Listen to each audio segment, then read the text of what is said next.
Ketemu lagi sama gua di sini, Michael. Gua akan lanjutin tentang bahasan tentang Fortinet sebelumnya.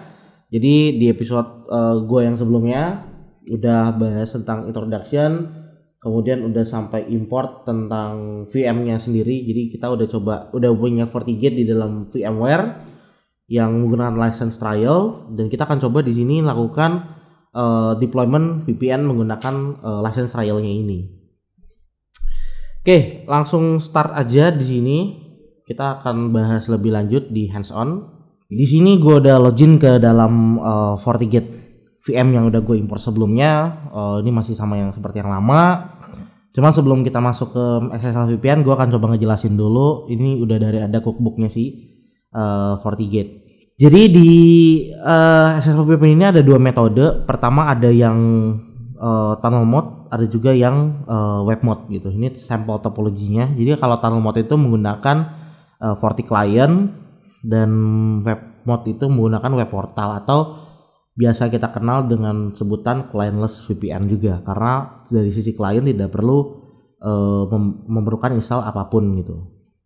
Jadi goalnya nanti remote user ini bisa mengakses internal network yang ada di belakang FortiGate, ataupun sekedar dilewatkan traffic ke FortiGate dulu baru keluar untuk melakukan beberapa security inspection gitu.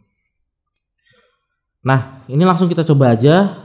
Tapi sebelum masuk, kita coba definisi usernya dulu di sini. User authentication, user definition, kita create. Kita pakai local user aja, tapi sebenarnya ini bisa diintegrate dan dikombinasikan dengan beberapa authentication server juga gitu. Tapi kita coba pakai yang lokal aja. User misalnya gue pakai NetData, passwordnya 123 juga misalnya untuk testing ya. Tapi kalau untuk production jangan. Kontak ini 2FA gue matiin dulu, biarin. User group ini gue tambahin aja. Gue bikin dia masuk ke user group VPN. Nama bebas, ini cuman naming aja. Submit. Baru gue coba set di VPN. Gue bisa nge-set portalnya dulu. By default kalau misalnya dia cuman pakai yang mode free, license-nya yang trial, dia terlimit hanya bisa satu VPN portal aja di sini. Ini ada tunnel mode, web mode, ada split tunneling juga. Kalau misalnya gue disable, nanti semua traffic akan lewat si Forti-nya dulu. Kalau misalnya gue enable, nanti bisa specific address. Jadi misalnya ada klien user kita yang jutupan, itu nggak akan makan bandwidth kita. Tapi ini kan gue coba disable dulu. VPN setting. Listen and interface gue di sini pakai port 1. Kenapa? Karena IP-nya gue configure di port 1. Jadi nanti IP yang gue dial di port 1 gitu. Kemudian di sini ada access list, gue allow dari manapun, tapi bisa juga kita limit. Dan ini masalah IP assign, DNS dan lain-lain, something common lah. And then kita bisa define juga user group ini kita masukkan ke portal yang mana. Ini harus di set di sini. Karena cuma bisa satu ya udah. Atau misalnya contoh nih, user group VPN atau per user ini bisa kita define portal full access misalnya. Lalu jangan lupa, karena by default di firewall itu semua rule adalah deny.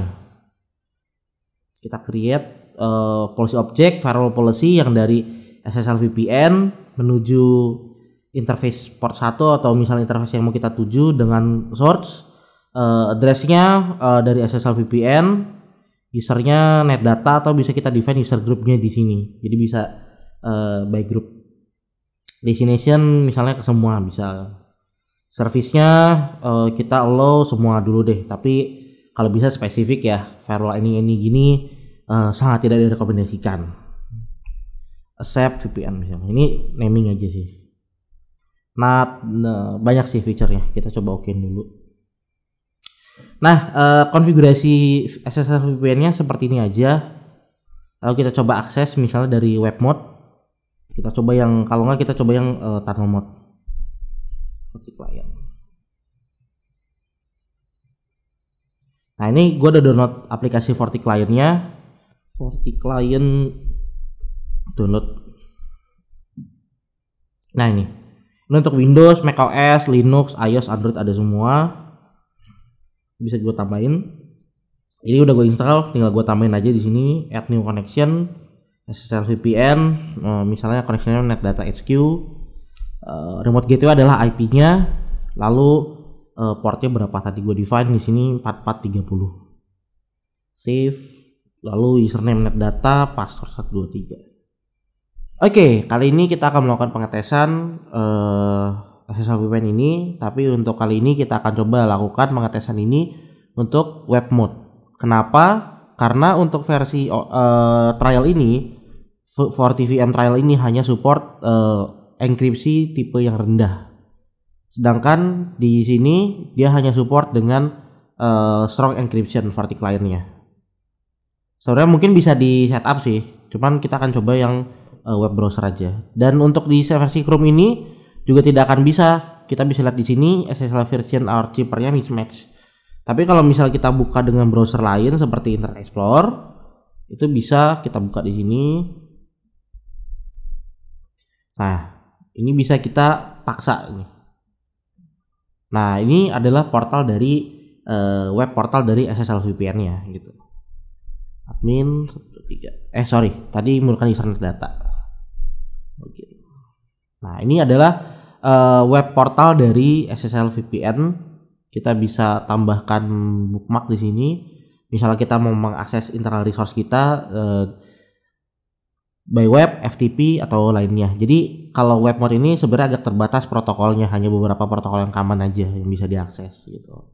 Nah, dari sisi FortiGate-nya sendiri pun kita bisa lihat di sini. Log and report VPN.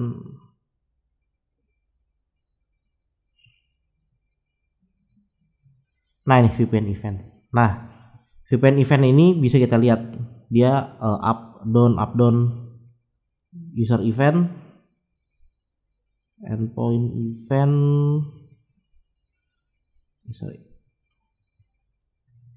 Nah, ini kayak FortiClient sebelumnya saya sempat tes itu sempat error juga kelihatan. Nah, ini tadi kita ada edit bookmark. Lalu bisa kita explore sini eventnya ada apa aja. Event nggak ada, VPN. Nah, ini new connection, tunnel up nih. Ini bisa kita lihat username data, up jam berapa. Ini time-nya belum di setting sih, jadi mungkin agak ngaco. Gitu. Nah, ini banyak bisa kita banyak explore juga di sini. Gitu. Trafficnya belum kelihatan sih. Oke. Ini aja sih bisa kita explore lebih lanjut gitu. Oke, nanti setelah ini kita akan coba bahas metode VPN lain juga. Mungkin kita akan coba bahas juga tentang tunnel mode atau kita akan coba bahas tentang IPsec VPN. Oke, terima kasih sudah mengikuti tutorial episode kali ini. Saya mohon maaf mungkin ada kekurangan maupun kelebihan dari FortiGate versi trial ini. Tapi setidaknya dengan FortiGate trial ini kita bisa explore lebih banyak fitur-fitur dari si FortiGate dan mungkin bisa kita ajukan juga ke kantor kita untuk beli versi berbayarnya. Oke, kalau misalnya mau beli bisa ke sales@nds.id. Kembali lagi sama NetData terus. Oke, sampai jumpa lagi di episode selanjutnya. Terima kasih sudah menonton. Dadah.